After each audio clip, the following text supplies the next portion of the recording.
My name is Lisa Morris, and I was born in Ohio, though I live now in a quiet neighborhood in Denver, America. My house is a small blue one with white trim and a little porch swing that creaks when the wind blows. I bought it last spring, fully paid for in cash. Most people don't know that part, and I don't tell them. The neighbors think I'm just another woman who works from home, maybe doing some typing job or a small gig. That's fine with me. I like my privacy, and I like watching people guess.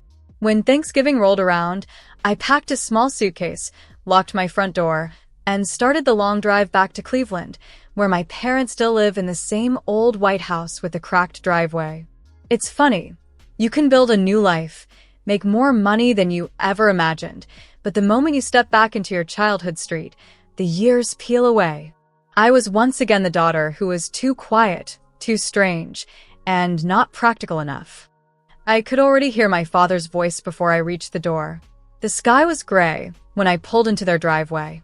The house looked exactly the same. The old swing, the worn welcome mat, the sound of the TV from the living room. The porch light flickered. It had done that since I was 15. I knocked, but I didn't have to wait long. Mom, Linda, opened the door. She looked surprised to see me standing there, holding a suitcase. "Oh, Lisa," she said, with that tone of polite surprise people use when they've already decided you're an inconvenience. "You came after all."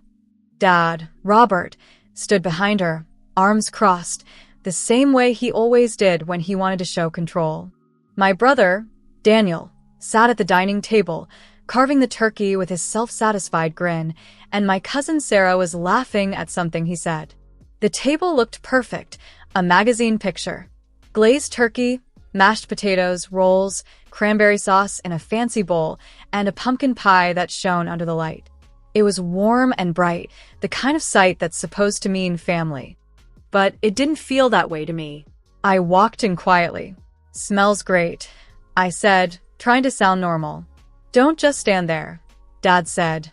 "Sit down if you're staying." I slid into a chair at the far end of the table. Everyone kept talking, laughing about their jobs, their plans, and Daniel's new truck.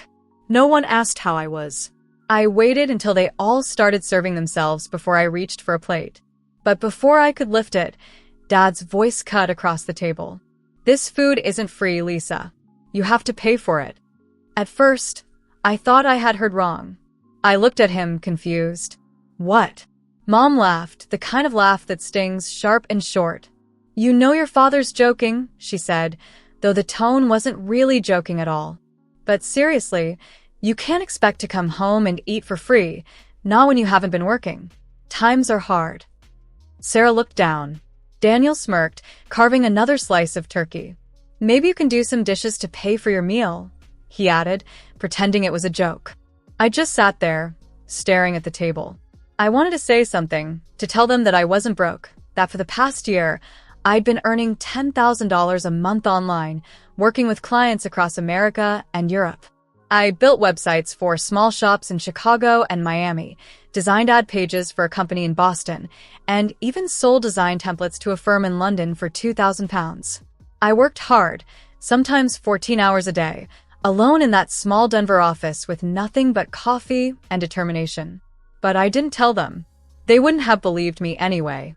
The truth was, I had built something real, my own business, my own income, my own freedom. I didn't need anyone's help. Yet here I was, being told to pay for food in my parents' house. I felt a strange calm rise inside me. I put the plate back down. "It's okay," I said softly. "Keep the plate." Dad looked up, half smirking. "Don't be dramatic." Mom shook her head. "You can't take a joke, can you?" But I didn't answer.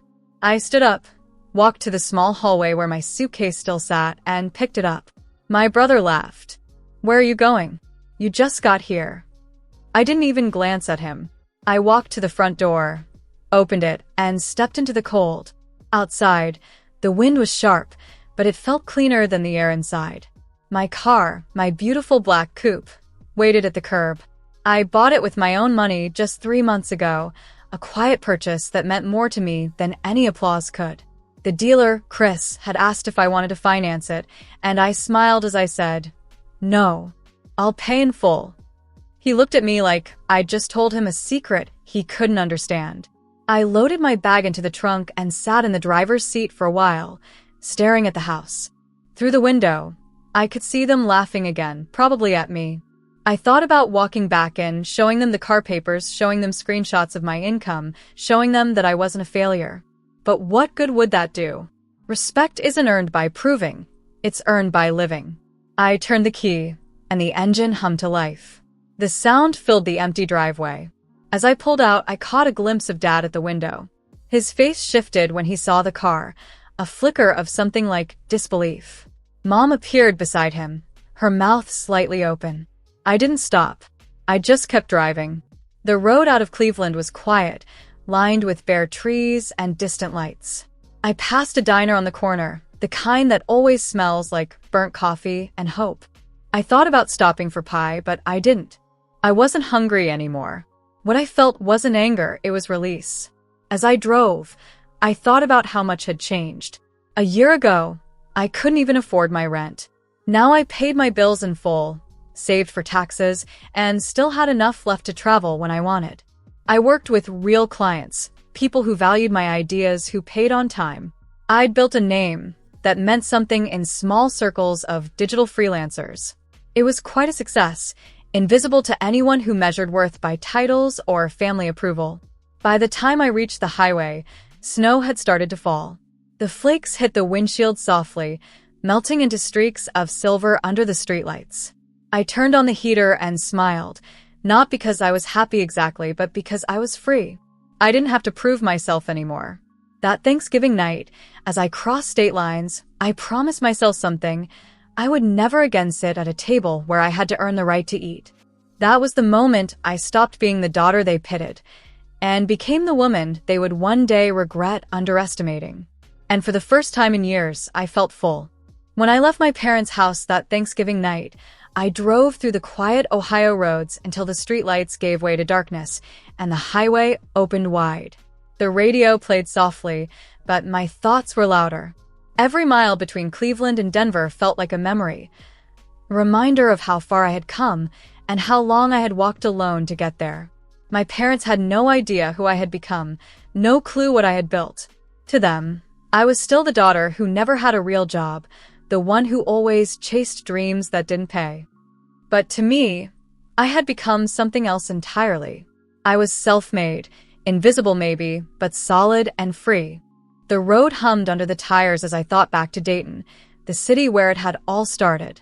I used to work in a small office there, the kind with gray cubicles and fluorescent lights that made everyone look tired. My boss, Mark, was a man who loved buzzwords more than people. Every Monday, he'd bark things like, "We need more closers," or "Push harder," while he sipped coffee he didn't pay for. I was 26, underpaid, and overworked. My job title said marketing assistant, but what I really did was make coffee, schedule meetings, and watch other people take credit for my ideas. One afternoon, after yet another meeting where Mark talked over me, I went back to my desk and opened the blank document. I typed just one line. "I'm not doing this forever." That was the day everything started to change. I didn't quit right away. I spent 6 months preparing. Every night after work, I sat in my small apartment and taught myself everything I could about online business. I learned web design, ad writing, and how to build a simple store from scratch. I watched free tutorials, read guides, and practiced until my eyes ached. I didn't have much, an old laptop, slow internet, and cheap coffee, but I had time and that was enough. I worked until past midnight, building fake websites just to practice. Some were terrible, but some were good. Slowly, my confidence grew. My first real project came by accident. A bakery in Seattle posted on a freelancer site, looking for someone to fix their online order form. I charged $250, terrified they'd say no. They said yes. I finished the job in a weekend, and the bakery owner, Emily, sent me an extra $50 tip. She wrote, "You saved my business this week." I printed that email and pinned it above my desk. It stayed there for a year. After that, I built a site for a gym in Atlanta, then an art shop in Chicago, then a travel agency in Boston. Word spread quietly, and soon I had more work than I could handle. I stopped applying for jobs. Clients came to me. Some paid in dollars, a few in pounds, especially the ones from Europe. I kept careful records, saved receipts, and learned about taxes from YouTube. The numbers started to rise. One month, I made $3,000, then $6,000, then $10,000. The first time I hit that mark, I sat on my bed and stared at the screen, afraid it was a mistake. But it wasn't. When I finally quit the Dayton office, Mark laughed. "Good luck freelancing," he said, like it was a punchline. "You'll come running back when the bills hit." I smiled politely, boxed up my things, and walked out. I never went back. Denver was my restart. I moved into a small blue house on a quiet street lined with maple trees. It wasn't big, but it was mine. I turned the spare room into an office. Plain white walls, a wooden desk, a corkboard with 3 notes. Be clear, be kind, be paid. I lived by those words. I treated clients with respect, worked hard, and refused to undersell myself. When people tried to haggle, I smiled and said, "I understand, but my rate is fair." It took time, but I learned to value my own work. The money didn't change me much, but it changed how I breathed. I could finally exhale. I bought my black coupe, not to show off, but to remind myself that I had done something real. When I picked it up, the dealer, Chris, looked at me like I didn't belong there. "Who's the lucky buyer?" he joked, glancing around. "I am," I said. When I handed him the check and he realized it was in full, his eyebrows shot up. "You must do well," he said. "I do okay," I answered, smiling. In truth, I did better than okay. Some months, I made $12,000, sometimes more, when I took on big clients. I worked with firms in Dallas, Portland, and even London. I started waking up early, drinking good coffee, and planning my day with quiet pride. I didn't need anyone to clap for me. I was my own applause. Still, there were moments I wanted to share it, to tell Mom and Dad everything. I imagined sitting at their table, showing them my invoices, telling them that their daughter had built something strong, all on her own. I imagined Mom smiling, Dad nodding with pride. I held on to that hope like a fragile dream. Maybe I thought if they saw the numbers, they'd finally see me. But deep down, I knew better. My parents had always measured success by what they could see, the kind of job you could point to, the kind that came with a badge or a title. Freelancer meant unemployed in their world. So I stayed quiet. I told them I was doing okay, and they took that to mean I was barely scraping by. I didn't correct them. What I didn't realize then was that my silence would one day sting me in ways I didn't expect. That Thanksgiving night, when my father said I had to pay for food, it wasn't just cruel, it was confirmation. They had already decided who I was, and it wasn't worth the cost of a plate. Driving through the snow that night, I understood something. Some people don't deserve to know your success. Some people can't handle it, especially when they once looked down on you. I didn't need their validation anymore. I had my house, my work, and my independence, things that no one had handed me. When I reached Denver 2 days later, the sun was rising over the mountains. I pulled into my driveway, turned off the car, and sat for a moment, watching the light hit my front window. Inside that small house was everything I had built: my desk, my laptop, my notes, my freedom. I thought about the laughter at the Thanksgiving table, the cruel words, and the shock on their faces when they saw the car. Then I thought about the quiet of my home, the soft hum of my heater, and the peace that came from earning every bit of my life. For the first time in years, I didn't feel the need to prove anything. I had become the kind of woman who worked in silence, who didn't need applause, and who was free in the most powerful way, free from the need to be understood. That night, before going to bed, I looked around my office and whispered to myself, "You did it." And for once, I truly believed it. The morning after Thanksgiving, I woke up in a small motel room just off the highway, halfway between Cleveland and Columbus. The air smelled faintly of old coffee and detergent, the kind of scent that clings to road travelers. I hadn't slept much, not because the bed was uncomfortable, but because my mind replayed the dinner scene again and again. My father's cold words, my mother's laughter, the empty plate that had become a symbol of everything they thought I wasn't. By 8 o'clock, the snow had stopped. The parking lot glistened with frost, and my car sat quietly under a thin layer of ice. I scraped the windshield, loaded my suitcase into the trunk, and started the engine. The heater hummed, spreading warmth through the cabin. I wasn't planning to go back to my parents' house, not so soon, but something tugged at me, a box I had left years ago in the guest room. Inside were old notebooks, maybe some photos, and a letter I had written to myself when I first moved to Denver. I didn't want to leave it behind forever. So I turned the car around and drove back. When I pulled up to the house, it was late morning. The sky was pale and bright, and sunlight glinted off my car's black hood. Mom opened the door before I even knocked. She stood there, blinking, like she wasn't sure what she was seeing.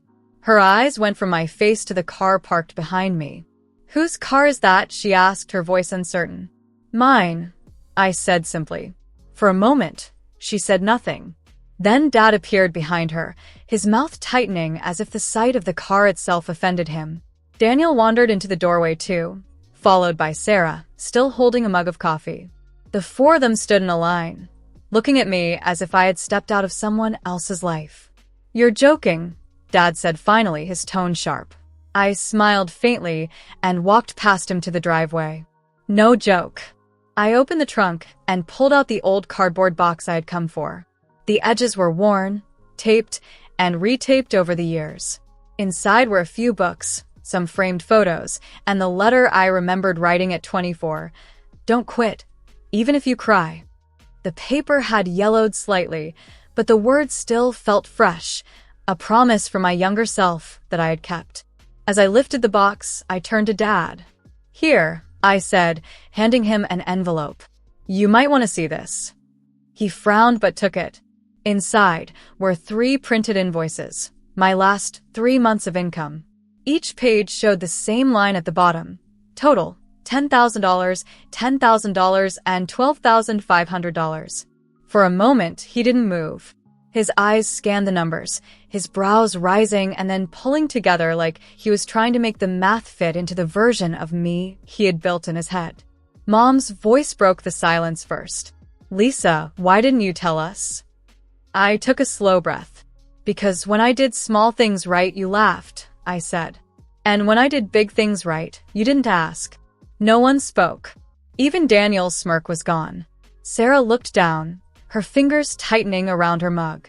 The only sound was the wind brushing through the brittle leaves on the porch. Dad cleared his throat, but his voice wasn't firm this time. "We're sorry about last night. That was not kind." Mom nodded quickly, her tone softer now. "Please come in. We'll fix you a plate. There's still pie left." For a moment, I almost said yes.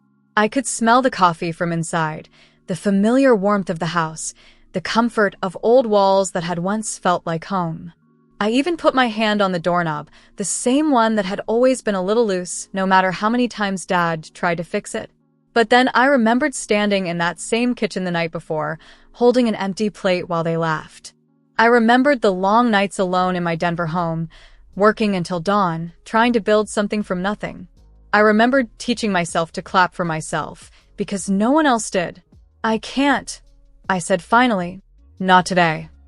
Mom's face fell. "Lisa, don't be stubborn. We made a mistake." "I know," I said quietly. But it wasn't just one mistake. I stepped back from the door and walked toward the car. Dad followed me halfway down the porch steps, his voice uncertain. "You're really making that kind of money? All by yourself?" I looked at him. "Yes, all by myself." There was a long silence before he nodded slowly, like he was still trying to understand. "Well," he said finally, "I'm proud of you." The words came too late. They landed softly, but carried no weight. I didn't need pride from people who had laughed at my hunger. I loaded the box into the trunk and closed it gently. Mom and Dad stood together on the porch now, their faces drawn in regret. Daniel lingered in the doorway, looking awkward, while Sarah touched his arm and whispered something I couldn't hear. "Take care of yourself," Mom said, her voice trembling slightly.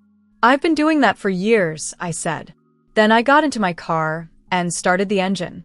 The sound filled the quiet air. As I backed out of the driveway, I glanced once more at the house, the same white paint, the same flickering porch light. For a brief moment, I saw my father's hand reach for Mom's shoulder, as if to steady her. Their faces looked smaller, softer, and maybe even sorry. But I didn't stop. I couldn't. The road stretched ahead, clear and open. The sun glowed faintly in the winter sky, and as I drove away, I felt something heavy lift off my chest. It wasn't revenge or satisfaction, it was freedom. For years, I had carried the weight of their disbelief, their judgment, their small jokes disguised as love. Now, I left it all behind on that driveway. By the time I reached the highway, the house was just a memory in my mirror, a small, shrinking swallowed by distance. I rolled down the window, letting the cold wind brush against my face. It felt like a reset, a clean breath. I thought about the letter in the box, the one that said, "Don't quit, even if you cry." I smiled to myself. I hadn't quit. I had cried plenty, yes, but I had kept going, through doubt, through loneliness, through laughter that cut deep. And now, finally, I had become the woman that a younger version of me believed I could be. As I crossed back into open country, I whispered into the wind, "You were right." The mountains were still days away, but for the first time, I didn't feel the miles. I felt light, strong, steady, and finally seen, even if only by myself. When I returned to Denver, winter had already wrapped the city in white. The streets were soft with snow, and the houses along my block glowed with warm yellow light. My small blue house stood quiet but welcoming, the porch light steady against the cold.